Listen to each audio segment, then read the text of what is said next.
Kalau kita urutkan dari Al-Fatihah sampai An-Nas, secara tematik ditemukanlah bimbingan kehidupan kita. Dari mulai belum dilahirkan sampai kembali kepada Allah, lengkap ada di sini. Saya akan bacakan cepat. Anda tidak perlu menulis. Karena ini direkam, nanti Anda bisa lihat dari rekamannya lagi. Contoh, saya agak cepat. Dalam kandungan, bagaimana prosesnya supaya terjaga dengan baik? Turun Quran surah ke-22 Al-Hajj ayat yang kelima. Didetilkan di Quran surah ke-23 misalnya ayat 11 sampai dengan 13-nya.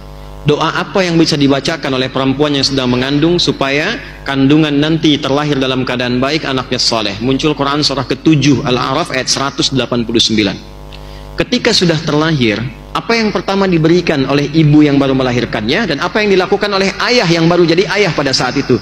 Turun Quran surah kedua ayat 233. Diberikan ASI optimal sampai 2 tahun. Kalau sudah diberikan ASI usia 2 tahun sampai menjelang baligh, apa tuntunan yang menjadikan anak itu supaya dekat dengan Allah, taat pada orang tuanya, bisa baik dengan lingkungan? Turun Quran surah 31 ayat 13 sampai dengan 19. Dia mulai belajar bagaimana tipikal belajar yang ideal supaya ilmunya juga meningkat, pintar, imannya tetap terjaga kuat. Turun Quran surah ke-58 ayat yang ke-11. Dia telah mulai menyebar, makin tinggi tingkat belajarnya. Bagaimana cara belajarnya supaya cepat paham, mengerti, dan bisa berbakti untuk negerinya? Turun Quran surah 9 ayat 122. Muncul kedewasaannya, kenal dengan pasangan jenisnya, mulai tertarik. Apa yang dilakukan? Turun Quran surah keempat ayat keempat. Langsung lamar, berikan bagiannya. Langsung nikah. Bagaimana cara menikahnya? Quran surah 30 ayat ke-21. Terjadi pernikahan, apa yang menjadi hak dan kewajiban suami istri supaya paham apa yang dilakukan? Turun Quran surah keempat ayat 34. Apa tugasnya suami? Dasarnya mencari nafkah. Turun Quran surah kedua ayat 168 yang standar. Kalau ingin cepat, turun Quran surah kedua ayat 172. Kadang belum berangkat, rezekinya sudah menunggu. Quran surah ke-7 ayat ke-96. Dalam pencarian nafkah itu kadang tidak sedikit singgungannya, akan muncul ujian-ujian. Pelajari kaidah dasarnya, ujian Quran surah kedua ayat 214. Rinciannya Quran surah kedua ayat 155 sampai 157. Solusinya ditemukan di Quran surah ketiga ayat 142. Tantangannya kadang ada yang ingin menyingkirkan, gak mau Anda yang maju, harus yang lain yang unggul. Bagaimana cara amalan kita mendekat kepada Allah supaya dilindungi? Majunya baik, diselesaikan solusi dengan baik, dilindungi oleh Allah. Turun amalan Quran surah ke-17 di ayat 79 sampai dengan 81. Kemudian istri yang di rumah, apakah mudah begitu saja menunggu? Tidak. Dia merawat anak kadang-kadang nggak mudah, kadang berkata turun tuntunan Quran surah ke-17 ayat 23 sampai dengan 27. Dua-duanya kompak mendidik sampai merasakan kenikmatan. Usia berkembang, usia 40 tahun maju. Kata Allah, jangan lupakan kedua orang tuamu. Berbakti dulu pada ayah ibumu. Kalau ada harta yang kau dapatkan kesuksesan di rumahmu, perhatikan bapak ibumu. Turun Quran surah ke-46 ayat yang ke-15. Kalau belum sadar, ingat ibu yang melahirkanmu, merawatmu, mendidikmu. Jangan cepat marah kepada kedua orang tuamu. Baktikan sempurna, engkau sukses sekarang. Turun Quran surah ke-31 ayat yang ke-14. Kemudian dia naik lagi, harta mulai banyak. Mulai berbagi, berikan haknya. Lihat keluargamu sekitaran. Kamu punya adik, kamu punya kakak. Lihat, mungkin anaknya nggak sekolah. Mungkin adik kamu itu punya anak-anaknya perlu kekurangan, perlu bantuan. Maka mulai ada skema infak dengan 5 bagian utama. Quran surah kedua ayat 215.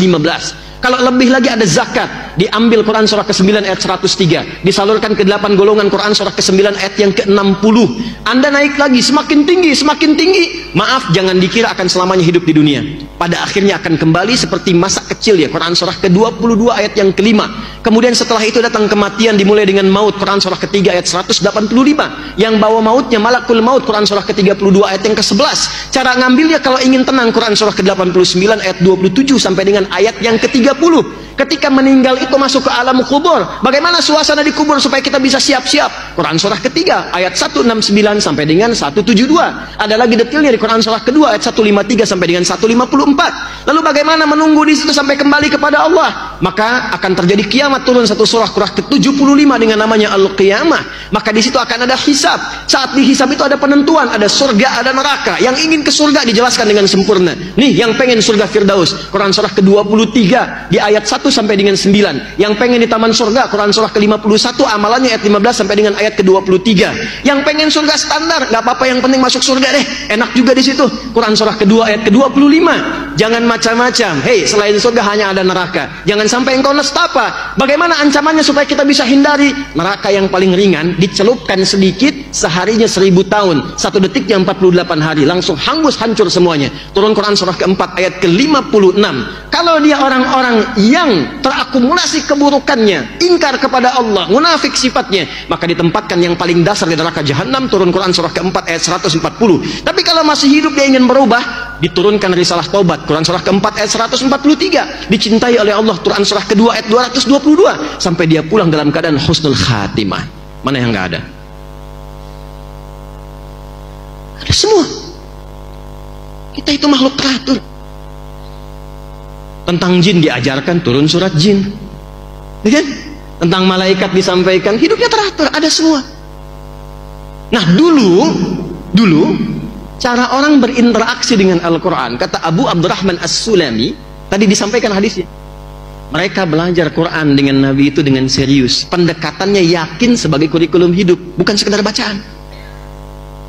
Kalau cuma bacaan nanti sifatnya begini, simpan di rak-rak itu, dibaca nggak tuh? Dilihat, dilewatin, yang penting baca. Tapi kalau Anda menempatkan Quran sebagai pedoman kehidupan, itu pusat kebahagiaan kita tuh. Itu kunci kesuksesan kita tuh. Petunjuknya ada di situ. Maka demi Allah, setiap apa yang kita kerjakan, kita buru pedoman itu untuk kita lihat pedomannya bagaimana.